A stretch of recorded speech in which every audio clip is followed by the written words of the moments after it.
Hello friends, Satyanarayan Tagore group में आप सभी का स्वागत है। तो आज के जो आपके टेस्ट के टॉपिक थे वो थे खनिज एवं ऊर्जा संसाधन और राज्य की जनजातियाँ आपदाग्रस्त जनजातियों के विशिष्ट संदर्भ में। तो ये आपके जो यूनिट 3 है, पेपर फर्स्ट पार्ट बी की यूनिट 3 है, तो उसमें आपके दिया गया राज्य की जनजातियाँ आपदाग्रस्त जनजातियों के विशिष्ट संदर्भ में और खनिज एवं ऊर्जा संसाधन। तो ये दो टॉपिक आपको दिए गए थे। तो चलिए आज जल्दी से हम अपने क्वेश्चन देख लेते हैं कि आज के क्वेश्चन क्या है। तो निम्नलिखित प्रश्नों के उत्तर 3 लाइनों में लिख लेते हैं। तो पहला जो आपका क्या कहते हैं क्वेश्चन था उसमें एक ए नंबर का वो था सतपुड़ा ताप विद्युत केंद्र। तो सतपुड़ा ताप विद्युत। बी नंबर का जो आपका क्वेश्चन था वो था भगोरिया उत्सव। भगोरिया उत्सव को लिखना था कि भगोरिया उत्सव होता क्या है। सी नंबर का आपका क्वेश्चन था कोरकू जनजाति। तो कोरकू जनजाति को लिखना था। तो ये इन सब के आंसर आपको 3 लाइनों में लिखने थे। आपका जो 2020 का आयोग का नोटिफिकेशन है उसमें लिखा हुआ है 2 पंक्तियों में, एक या 2 पंक्तियों में। हम लोग यूज कर रहे हैं तीन तीन पंक्तियाँ। हम 3 पंक्तियों में लिखना सीख जाएंगे तो फिर हम एक या 2 पंक्ति उनको आसानी से कर सकेंगे। फिर आपको जो दूसरे नंबर का क्वेश्चन था, यहाँ पर जो मिसप्रिंट हो गया, जो आपको दूसरे नंबर का जो क्वेश्चन था वो था निम्नलिखित प्रश्नों के उत्तर 50 शब्दों में लिखें। तो मध्य प्रदेश खनिज नीति 2010 के प्रमुख प्रावधान लिखेंगे। तो मध्य प्रदेश खनिज नीति 2010 के प्रमुख प्रावधान क्या है। और बी नंबर का जो आपका जो क्वेश्चन था वो था मध्य प्रदेश की भारी जनजाति पर टिप्पणी लिखनी थी। थर्ड नंबर का जो आपको क्वेश्चन था, थर्ड नंबर का जो क्वेश्चन था वो था निम्नलिखित प्रश्नों के उत्तर 200 शब्दों में लिखना था। 11 मार्क का क्वेश्चन था आपका। तो मध्य प्रदेश में पवन ऊर्जा की स्थिति पर प्रकाश डालना था। जो 11 मार्क का क्वेश्चन था 2 पेज में आपको करना था। तो मध्य प्रदेश में पवन ऊर्जा की स्थिति पर प्रकाश डालिए। और जो 50 शब्दों वाले आपके क्वेश्चन थे उनको आपको 5 से 6 लाइन में आपको लिखना था। आंसर राइटिंग को 20 मिनट के अंदर पूरा करना था। और जो मैं रोज़ बोलता हूँ, जो लोग भी 20 मिनट के अंदर क्वेश्चन पेपर को सॉल्व करते हैं वो डेफिनेटली इंप्रूव करेंगे और वही लोग मेंस में अपने क्वेश्चन पेपर को सही समय पर सॉल्व कर पाएंगे। तो चलिए आज के मॉडल आंसर देख लेते हैं कि आज के मॉडल आंसर क्या है। तो सबसे पहला ए नंबर का आपका क्वेश्चन था सतपुड़ा ताप विद्युत केंद्र। सतपुड़ा ताप विद्युत केंद्र को बताना था आपको। तो देखिए किस प्रकार बताता हूँ मैं। सबसे पहले मैंने स्थापना बता दी, मुझे याद था। यदि आपको स्थापना याद नहीं है तो जरूरी नहीं कि आप स्थापना लिखो। मुझे याद था कि स्थापना 1960 में, तो मैंने लिख दिया 1960 में स्थापना हुई। फिर मैंने स्थान बता दिया कि स्थान कहाँ पे है। तो बैतूल पाथरखेड़ा में ये है सतपुड़ा ताप विद्युत केंद्र। उत्पादन क्षमता मुझे याद थी, मैंने लिख दिया 1143 मेगावाट इसकी उत्पादन क्षमता है। इसको जल आपूर्ति कहाँ से होती है, माचना नदी जो है, माचना नदी इसको जल आपूर्ति होती है। और कोयला जो इसको मिलता है वो पाथरखेड़ा क्षेत्र से मिलता है। बैतूल का पाथरखेड़ा क्षेत्र में कोल माइंस है। और तीसरा मैंने लिख दिया फैक्ट, इसमें अमेरिका के सहयोग से लगाया गया है। आपको इस प्रकार से यदि आप आंसर लिखोगे तो उसमें आपको 3 नंबर मिलेंगे, 3 में से 3। तो स्थापना 1960 में बता दी मैंने, जिला बता दिया, ठीक है ना। उत्पादन क्षमता बता दी, जल आपूर्ति बता दी मैंने, कोयला बता दिया कि पाथरखेड़ा क्षेत्र से मिलता है, इसे अमेरिका के सहयोग से लगाया गया है। तो इस प्रकार से करना था सतपुड़ा ताप विद्युत केंद्र को। बी नंबर का क्वेश्चन देख लो, भगोरिया उत्सव के बारे में लिखना था। तो देखो भगोरिया उत्सव किस प्रकार से लिखता हूँ मैं। यह भील जनजाति से संबंधित एक सांस्कृतिक पर्व व त्यौहार है। बता दिया मैंने कि भाई जनजातीय पर्व है या त्यौहार है, और बता दिया कौन सी जनजाति का है, भील जनजाति का है। आयोजन बता दिया मैंने, होलिका दहन से 7 दिन पूर्व इसका आयोजन होता है। और क्षेत्र बता दिया मैंने कहाँ पे होता है, ये झाबुआ धार अलीराजपुर में ये फेमस है। यहाँ पे भील जनजाति द्वारा भगोरिया हाट का, ठीक है ना, आयोजन होता है। तो इस प्रकार से आपको करना था। आपको यदि कोई और फैक्ट याद आ रहा है भगोरिया हाट के बारे में तो आप उसको भी लिख सकते हैं, ठीक है। तो इस प्रकार से करना था। भगोरिया वैसे 3 चरणों में होता है, ठीक है। सबसे पहले होता है शायद गुलालिया हाट, ठीक है ना। तो इस प्रकार से उसी में गोल गधेड़ो उत्सव भी होता है। गोल गधेड़ो उत्सव भी भगोरिया पर्व के अंदर ही होता है। तो इस प्रकार से आपको करना था इसको, जो होगा आपका उत्तर बी। उत्तर सी था आपका कोरकू जनजाति को बताना था, कोरकू जनजाति क्या है। तो मैंने लिख दिया मध्य प्रदेश से संबंधित एक प्रमुख जनजाति है कोरकू। प्रजाति बता दी मैंने प्रोटो ऑस्ट्रेलाइट है। ये सब आपको याद करना पड़ेगा। आप जो लोग 2020 का प्री दिए हैं, आप वो 2021 का प्री देंगे, आपको बता दूं कि आपको बहुत डीप पढ़ना पड़ेगा अब 2021 में भी। तो ये सब चीज़ें आपको याद रखना है। प्रजाति प्रोटो ऑस्ट्रेलाइट, ये सब चीज़ें आपको काम आएंगी, मेंस में भी काम आएंगी क्वेश्चन आंसर को लिखने में। उपजातियाँ बता दी मैंने, पठारिया, रूमा, बोबई इसकी उपजाति है। क्षेत्र बता दिए मैंने, होशंगाबाद, बैतूल, छिंदवाड़ा, सिवनी, बालाघाट। दक्षिणी मध्य प्रदेश में मूलतः पाई जाती है कोरकू जनजाति। तो इस प्रकार से कोरकू जनजाति को करना था। तो ये आपको हो गई कोरकू जनजाति। प्रश्न क्रमांक 2 को देख लेते हैं, 50 शब्दों वाले क्वेश्चन है ये। तो खनिज नीति 2010 के प्रावधान लिखने थे, यही क्वेश्चन था कि मध्य प्रदेश में की खनिज नीति 2010 के प्रमुख प्रावधान लिखिए। देखते हैं इस क्वेश्चन को किस प्रकार से मैंने सॉल्व किया है। तो खनिजों के उत्खनन व भंडार का पता लगाने, नवीन प्रौद्योगिकी के प्रयोग को बढ़ावा देना। आपको सीधा जो खनिज नीति है 2010 की, उसके मेन पॉइंट को आपको लिख देना है। आपको ये नहीं लिखना कि निम्नलिखित ठीक है ना, बिंदु के आधार पर समझ सकते हैं, ये बहुत ज़्यादा भाषा का प्रयोग नहीं करना है। 5 मार्कर में सीधे सीधे पॉइंट लिख दो। तो देखो किस प्रकार लिखता हूँ मैं। तो खनिजों के उत्खनन व भंडारण का पता लगाने, नवीन प्रौद्योगिकी के प्रयोग को बढ़ावा देना। तो पहला पॉइंट ये होगा कि नवीन प्रौद्योगिकी के प्रयोग को बढ़ावा देना इसका प्रमुख उद्देश्य है। खनन उत्खनन में निजी क्षेत्र को बढ़ावा देना, खनन के क्षेत्र में निजी क्षेत्र को बढ़ावा देना, प्राइवेट कंपनियों, ठीक है ना। खनिज विकास निधि का गठन करना, खनिज विकास निधि का गठन करना। परिवहन हेतु ई परमिट की व्यवस्था करना। बहुमूल्य धातुओं की खोज को प्रोत्साहन। यदि कोई कंपनी है वो कहीं पर किसी क्षेत्र में प्रदेश के कोई बहुमूल्य धातु या खनिज को खोजती है तो उसको प्रोत्साहन करना। और जो स्थानीय लोगों को रोजगार प्रदान करना, कि जहाँ पर भी खनन हो रहा है या नया कोई खनन संयंत्र वहाँ पर लग रहा है, कोई खनन के लिए कोई फैक्ट्री लग रही है, कोई खान निकलती है, कोई प्रोजेक्ट चालू हो रहा है, तो वहाँ पर स्थानीय लोगों को क्या करना, रोजगार प्रदान करना। तो ये इस प्रकार से था ये। तो आप 5, 6, 7, 8 पॉइंट आपको लिख देने थे। उत्तर बी देख लेते हैं। तो भारीय जनजाति को लिखना था कि भारीय जनजाति, ठीक है, क्वेश्चन आपका यही था कि मध्य प्रदेश की भारीय जनजाति को या भारीय जनजाति पर टिप्पणी लिखिए। तो देख लेते इस क्वेश्चन को मैंने किस प्रकार लिखा है। तो देखो, यह मध्य प्रदेश की एक विशेष पिछड़ी जनजाति है, ये गोंडों की एक उपशाखा है, ठीक है ना। तो मध्य प्रदेश की एक विशेष पिछड़ी जनजाति है भारी जनजाति, आपको पता होगा भारी जनजाति, पातालकोट में भारी जनजाति रहती है। तो यह मध्य प्रदेश की एक विशेष पिछड़ी जनजाति है, ये गोंडों की क्या है, एक उपशाखा है। प्रजाति मैंने बता दी कि इसकी प्रजाति क्या, द्रविड़ियन है, द्रविड़ियन प्रजाति की भारिया। क्षेत्र मैंने बता दी कि पातालकोट, छिंदवाड़ा, बैतूल, होशंगाबाद। फिर मैं इसकी उपजाति बता देता हूँ कि भूमिया, भुइहारा इसकी उपजाति है।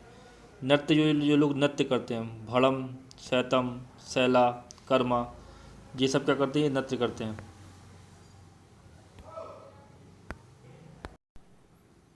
तो नृत्य कौन कौन से, भड़म, सैतम, सैला, कर्मा, ठीक है। इसके बाद मैंने पर्व बता दिए, पर्व कौन कौन से, बिजली पूजा, नवाखनी, जवारा, और जो अन्य हिंदू त्यौहार होते हैं उनको ये मनाते हैं भारी जनजाति वाले। फिर मैंने लिख दिया, एक पॉइंट बना दिया, सामाजिक जीवन, पितृसत्तात्मक समाज। गांव के मुखिया को पटेल बोलते थे। तो जो यहाँ के जो गांव के मुखिया होते हैं, भारिया के गांव के मुखिया, उनको क्या बोलते हैं, पटेल बोलते हैं, ठीक है। फिर मैंने एक फैक्ट लिख दिया कि 1981 की जनगणना में इन्हें जंगलियों से भी जंगली कहा गया है। तो इस प्रकार से आपको करना था भारी जनजाति को। इतने आप चीज़ें बता सकते हैं। सबसे पहले उसका इंट्रो बता दो, फिर उसकी प्रजाति बता दो, क्षेत्र बता दो कहाँ रहते हैं, उनकी उपजाति बता दो, उनके नृत्य बता दो, उनके पर्व बता दो, उनका सामाजिक जीवन बता दो, फिर उनकी समस्याएं बता दो। तो ये सब चीज़ें हैं। आप इसी चीज़ को 11 मार्कर में भी ले आ सकते हो। समस्याएं बता दो उनकी, ठीक है ना। पर्व बता दो, एक आध पर्व जो फेमस पर्व है उनका, जैसे भीलों में भगौरिया होता है, उसके बारे में बता दो। इनका कोई नृत्य के बारे में थोड़ा सा डीप बता दो। तो ये 11 मार्कर क्वेश्चन हो जाएगा। तो इसी प्रकार का फॉर्मेट आपको बना के रखना है, ठीक है ना, जनजातियों के लिए, कोई भी जनजाति आती है। तो ये आपका हो गया उत्तर बी।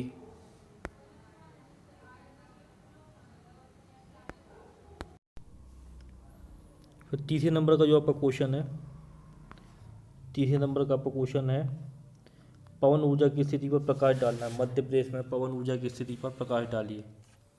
तो ये आपका क्वेश्चन है। तो देख लेते हैं इस क्वेश्चन को किस प्रकार मैंने किया है। तो सबसे पहले मैं क्या करता हूँ, एक इंट्रो देता हूँ पवन ऊर्जा के बारे में। तो मध्य प्रदेश में पवन ऊर्जा के बारे में, या मध्य प्रदेश में पवन ऊर्जा के बारे में, ठीक है ना। तो आप चाहो तो पवन ऊर्जा को थोड़ा सा बता सकते हैं, ठीक है। या फिर आप इस प्रकार से ले सकते हो कि मध्य प्रदेश में पवन ऊर्जा के लिए अनुकूल परिस्थितियाँ पाई जाती हैं, क्योंकि मध्य प्रदेश में पर्वत पठार की क्या है, बहुलता है।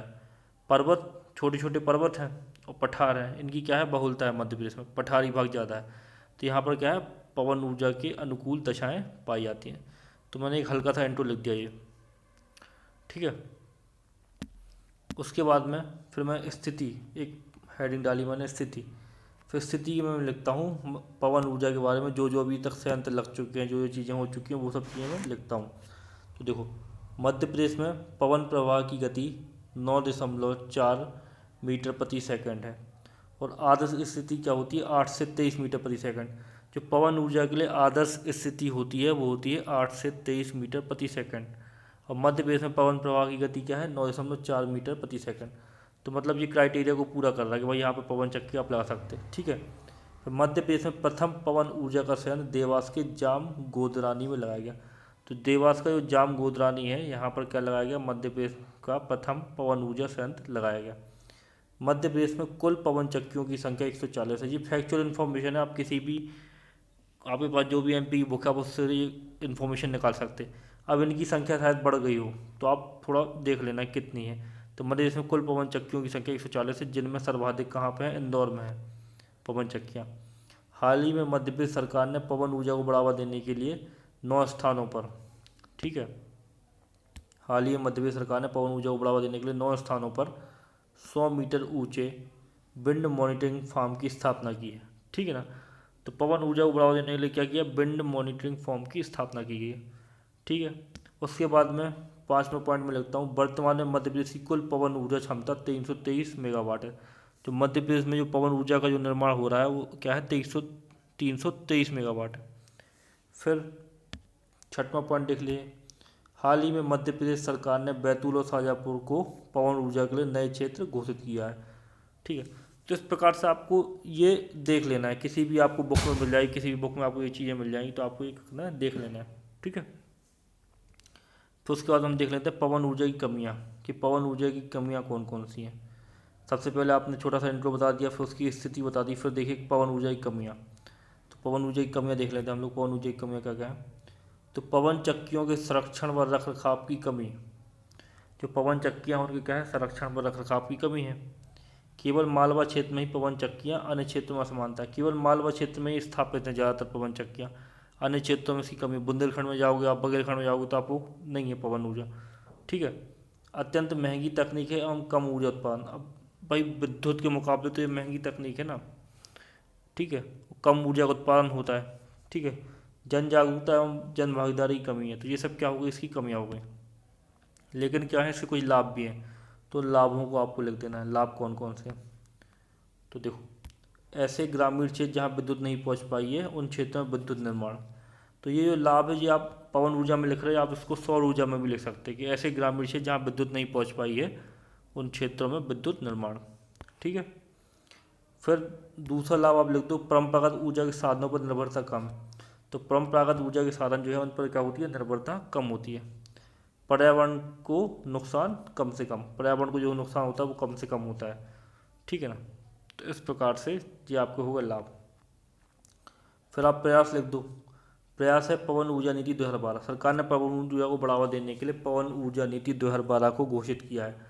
तो उसी के ये मैंने पॉइंट लिखे हैं नीचे, पवन ऊर्जा नीति के ये पॉइंट लिखे हैं, तो इनको आप लिख सकते हैं इसमें प्रयास में, कि पवन ऊर्जा को बढ़ावा देने के लिए 7200 करोड़ रुपए का निवेश किया गया है।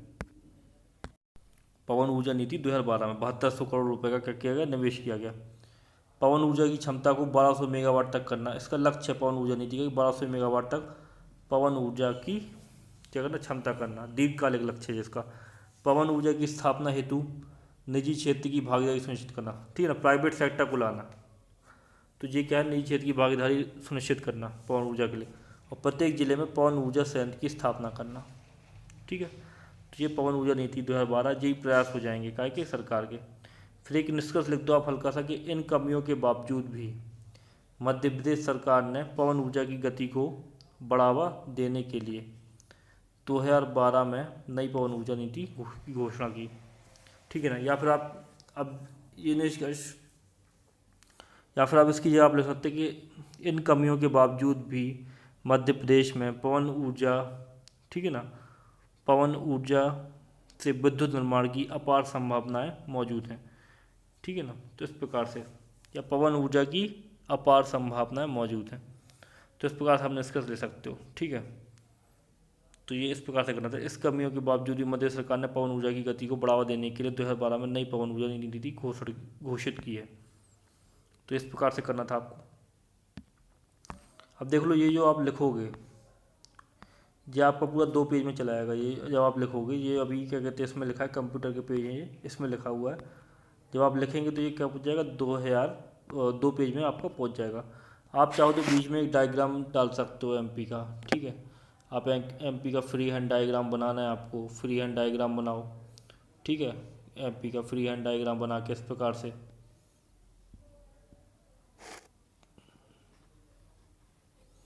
इस प्रकार से डायग्राम बना दो। ये इंदौर वाला क्षेत्र, बैतूल में, ठीक है ना, देवास वाला क्षेत्र, तो इन क्षेत्रों को आप दर्शा सकते हो उसमें कि ये सब क्या है, पवन ऊर्जा के क्षेत्र हैं। यहाँ पर ऐसे करके यहाँ लिख दो पवन ऊर्जा के क्षेत्र, ठीक है ना। तो इस प्रकार से आप डायग्राम भी बना सकते हो, बीच में बनाना है।